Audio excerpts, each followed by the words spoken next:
Olá, meus amigos, sejam muito bem-vindos ao canal para mais um vídeo onde nós estamos nesses dias estudando sobre a história do rei Davi e o contexto que envolvia a vida da nação de Israel no livro de 1 Samuel. Na semana passada a gente estudou sobre Davi em Nob, quando ele encontra o sacerdote Ameleque, e é um momento muito marcante da história de Davi. Eu te encorajo a voltar nesse vídeo, vou deixar o card aqui para você na tela, para você estudar esse assunto e entender o que levou Davi a chegar nesse lugar mais alto chamado Nob. Mas hoje eu quero voltar na escritura um pouco atrás para a gente conhecer um pouco melhor os motivos, os critérios de Deus que são claramente expressos na palavra de Deus, onde nós entendemos por que é que Deus escolheu Davi, o que é que envolviam os critérios de escolha de Deus para que ele levantasse Davi. E para isso a gente precisa conhecer a história do rei Saul. Eu quero voltar aqui desde o capítulo 8, apesar que o nosso foco de estudo hoje é 1 Samuel no capítulo 15. E no capítulo 8, a nação de Israel pede um rei. Entenda bem que até aquele momento da história, Israel vivia debaixo de juízes e profetas, sobre o governo de juízes e de profetas. Profetas, eles exerciam um papel muito crucial na nação, como, por exemplo, Samuel foi um profeta nacional. É muito diferente dos nossos dias, apesar que eu acredito que existem genuínos profetas. Todos podem profetizar. É isso que nós aprendemos em 1 Coríntios capítulo 14, quando Paulo está falando sobre profecia. Todos podem profetizar, mas eu reconheço que o dom ministerial de Efésios 4 sobre o ofício do profeta não é uma coisa amplamente vista em toda a igreja. Eu acredito no ofício de profetas e eu acredito que existem ainda nos nossos dias, especialmente nos nossos dias, profetas ungidos que estão vendo o que o Senhor está fazendo. Mas voltando para o tempo do contexto dessa história, quando Jesus não tinha inaugurado a sua igreja ainda e muita coisa mudou nesse sentido, eu quero pegar os princípios espirituais que nós encontramos nessa história que servem de grande valor para a gente e entender que Samuel era um profeta nacional. Samuel, ele era um homem de voz nacional, ele era um homem respeitado nacionalmente, ele era um homem que ele tinha um tipo de governo sobre a nação de Israel, onde todos paravam para ouvi-lo. Mas chega um determinado ponto da nação de Israel que ela pede por um rei.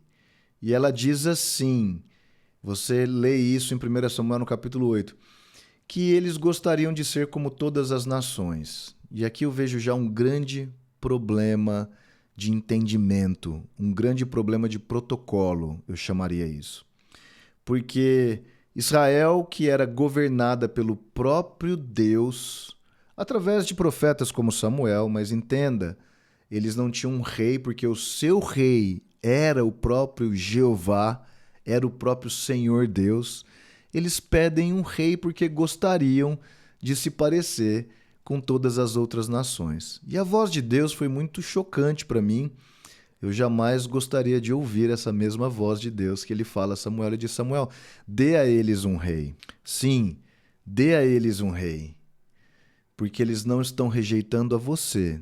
Eles estão rejeitando a mim. Isso foi muito forte, foi muito marcante na história da nação, porque eles estavam pedindo para si um rei no lugar do próprio Deus. Não só uma ousadia tão errada, mas que grande tolice pedir que alguém esteja no lugar do relacionamento que você tem com o próprio Deus. Deus, então, decide dar um rei para eles e ele dá Saul. Ele levanta Saul, que era da tribo de Benjamim, você lê isso em 1 Samuel no capítulo 9. Havia um homem em Benjamim, rico e influente, chamado Quis, filho de Abiel, neto de Zeror, bisneto de Becorate. Saul tinha pedigree.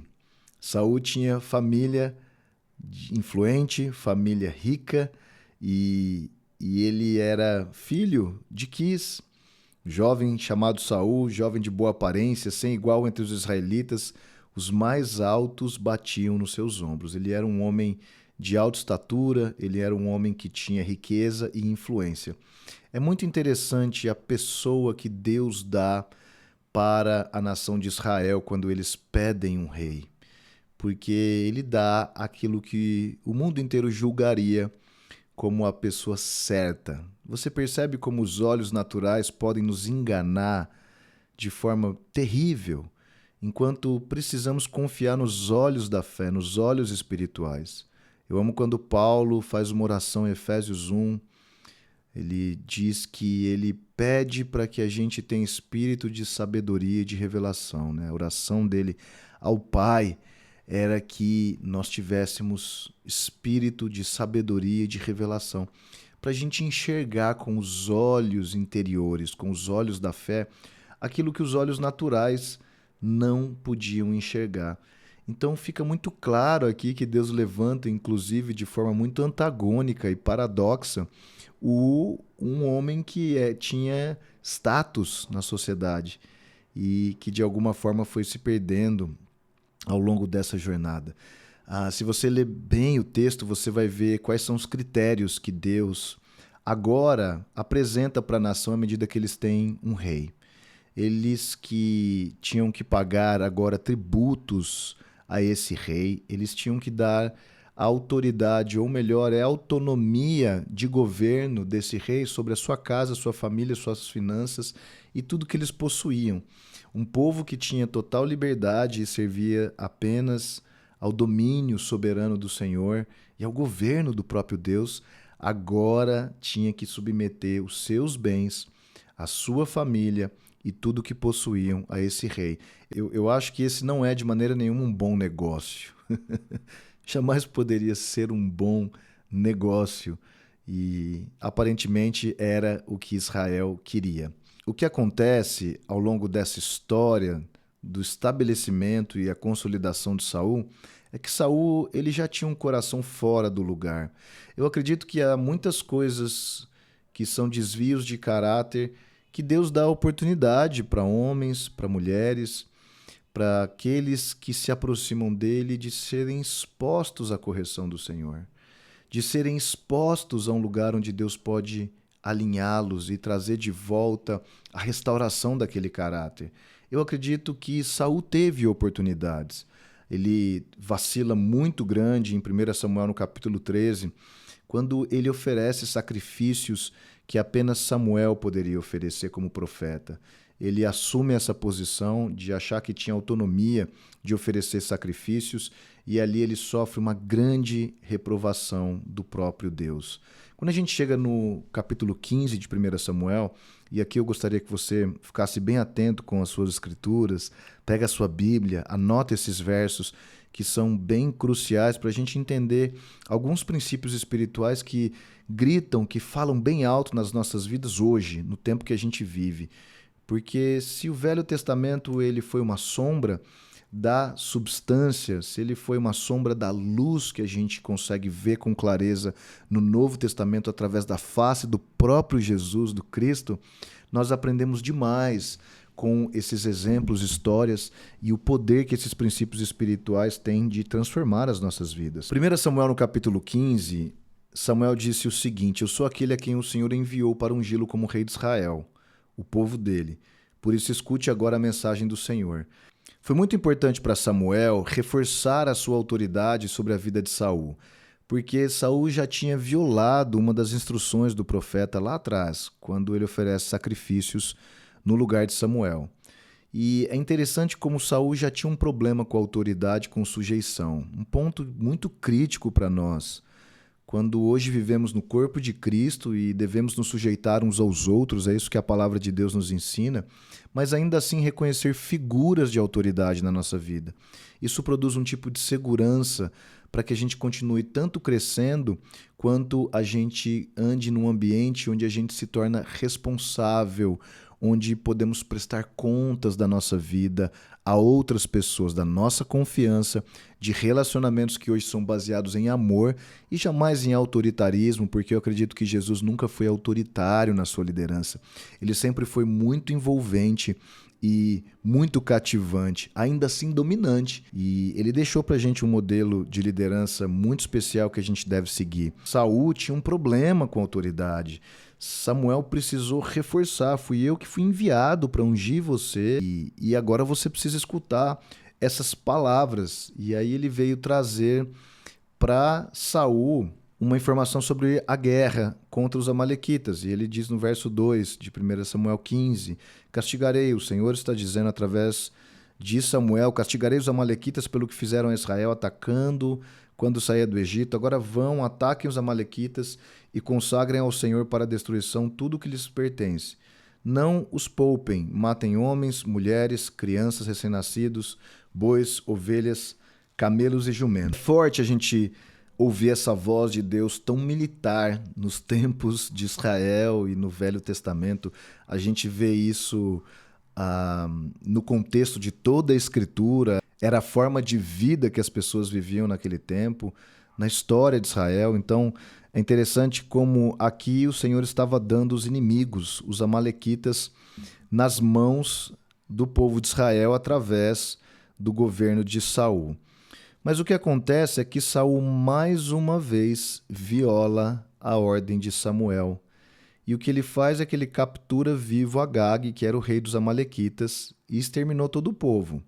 Mas o que ele fez? Além dele poupar Agag, que era o rei dos amalequitas, ele poupou o melhor dos bois, dos bezerros gordos e dos cordeiros. Pouparam tudo que era bom, mas tudo que era desprezível e inútil destruíram por completo. A ganância de Saul, ela já era muito aparente aqui nesse momento da história. Você percebe que existe uma relação muito estreita com rebelião e com ganância, com pessoas que não têm a capacidade de se sujeitar uns aos outros e a ganância de conquistar os seus próprios objetivos, de cumprir os seus próprios alvos. Nós encontramos Paulo em Filipenses, uma escritura muito especial e muito poderosa. Ele diz que ele não tinha encontrado ninguém como Timóteo e ele desejava enviá-lo à igreja, porque ele não tinha ninguém que não mantinha os seus próprios interesses no lugar dos interesses de Deus, como Timóteo fazia. Portanto, ganância e rebelião estão diretamente relacionadas. Quando você identifica um, você acaba naturalmente identificando o outro.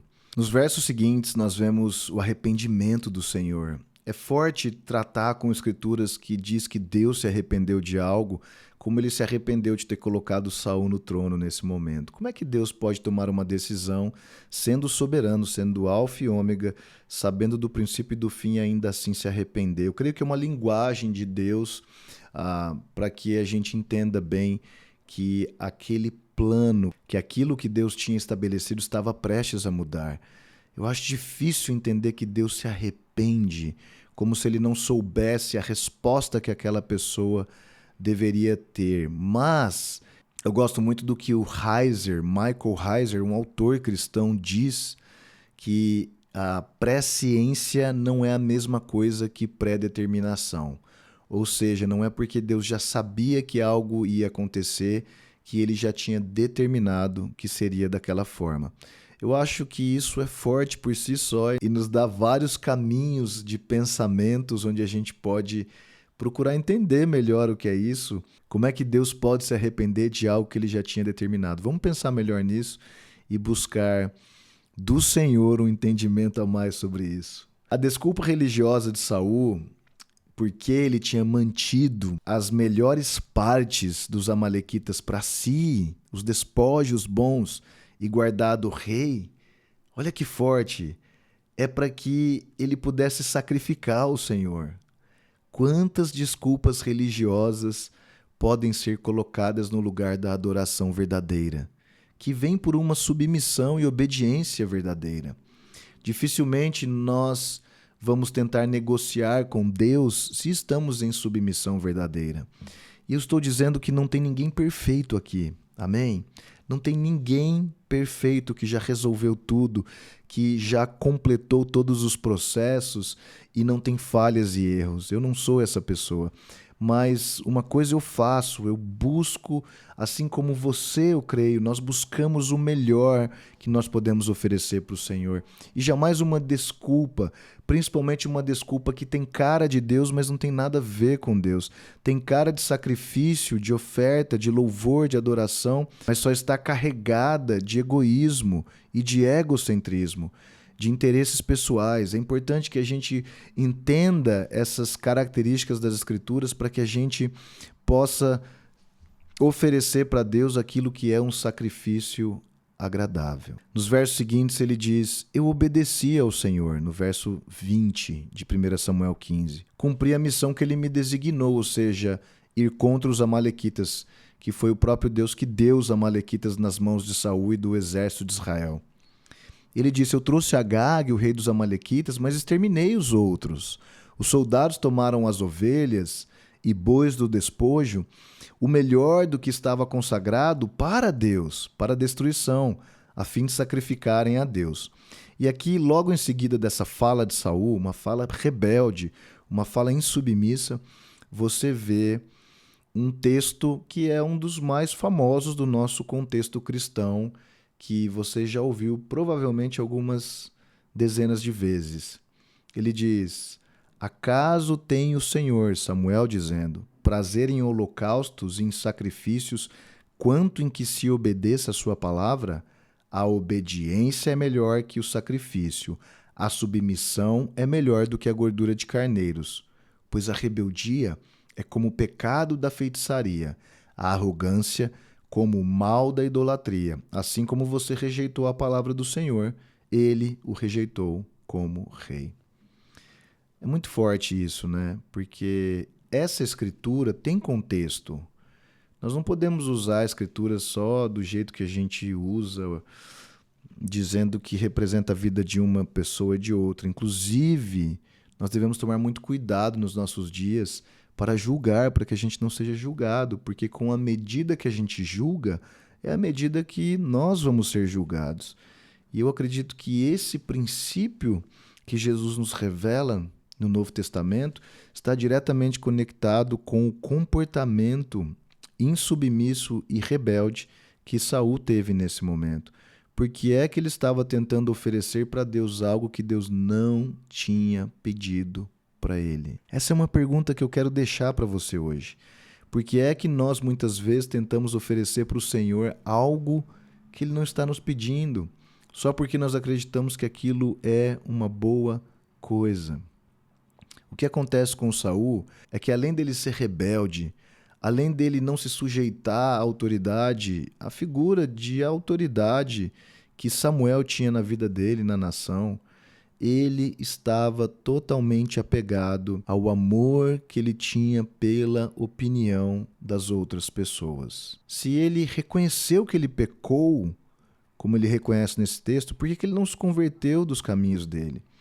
Ele se preocupava sempre com o que as pessoas iam pensar dele. É muito forte quando ele diz: pequei, honra-me, porém, agora diante dos anciãos do meu povo e diante de Israel, e volta comigo para que adore o Senhor teu Deus. Como é que alguém que estava destituído já da graça de Deus, que tinha sido reprovado no seu reinado agora, o reinado que o próprio Deus deu para ele, que tinha sido reprovado pelo próprio Deus, agora, nesse momento da história, quando ele reconhece que não existe mais favor para a vida dele, ainda pede para Samuel honrá-lo diante das pessoas. Ele guardou os animais, os despojos dos amalequitas, porque ele temeu a opinião das pessoas, dos seus liderados, do seu exército, que provavelmente cresceu o olho sobre cada uma daquelas posses e das boas coisas que os amalequitas tinham. Era tradição dos exércitos que venciam a guerra tomar os despojos. Mas essa foi uma instrução clara do Senhor. Quando Jesus não nos dá uma instrução clara, eu entendo que está passível a nós buscarmos soluções. Mas quando o Senhor nos dá uma solução clara, uma palavra que é clara, nós precisamos andar por aquele caminho. E sabe de uma coisa, meus amigos? eu tenho convicção de algo. Aquilo que importa muito para Jesus, ele vai ser muito claro com você. Ele vai te deixar sem dúvidas, você não vai ter a possibilidade de ter uma dupla interpretação, porque a palavra dele vai ser muito clara para você e você vai vê-la como ela é. Dessa forma, nós andamos num ambiente seguro com Jesus, onde nós podemos obedecer exatamente aquilo que ele tem nos ordenado.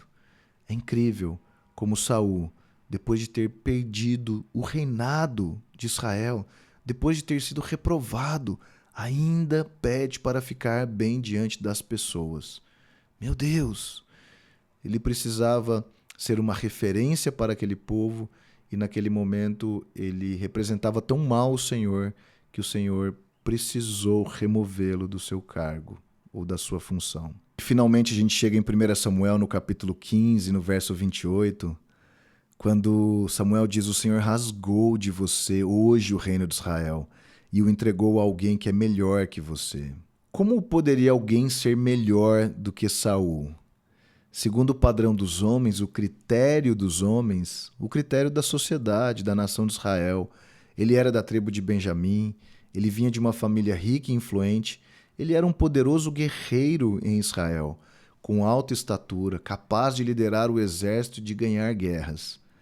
Mas quando Deus disse que estava procurando alguém melhor, ele não estava procurando alguém mais habilidoso para a guerra. Ele não estava procurando alguém mais capacitado para lidar com a economia da nação. Ele não estava procurando alguém que vinha de uma família real e que tinha experiência com o governo de nações. Não. O que a Escritura diz, nos originais das palavras que envolvem esse texto, principalmente a palavra melhor, é que Deus estava procurando alguém mais amável. Alguém que se sentiria mais realizado, cumprindo um chamado que só vem de Deus. Alguém que encontraria total satisfação em fazer aquilo que o Senhor pediu para ser feito, em obedecer e se sujeitar ao Senhor, em cumprir os estatutos e andar debaixo daquilo que é a vontade soberana de Deus, para ser um bom líder da nação que represente bem o caráter do próprio Deus. O motivo pelo qual Deus levanta lideranças, e eu sei que é confuso nos nossos dias, é para isso que a igreja está aqui. A razão pela qual Deus levanta lideranças, que Deus levanta, não homens. Há muitas lideranças levantadas por homens nessa terra, mas aquelas que Deus levanta, que não é eleita pelos homens, essas servem para representar bem o Senhor aqui na terra. Deus estava procurando alguém que atingiria os seus padrões de escolha, os seus critérios de escolha. E por isso ele acaba encontrando no menino Davi. Ele não era rei, ele não vinha de uma família real, nem no exército Davi lutava. Ele era um simples pastor de ovelhas, que foi inclusive não convidado para participar da festa da sua própria ordenação. Mas isso é uma história para o próximo vídeo. Espero que você tenha sido abençoado por essa mensagem. A gente se vê numa próxima. Tchau.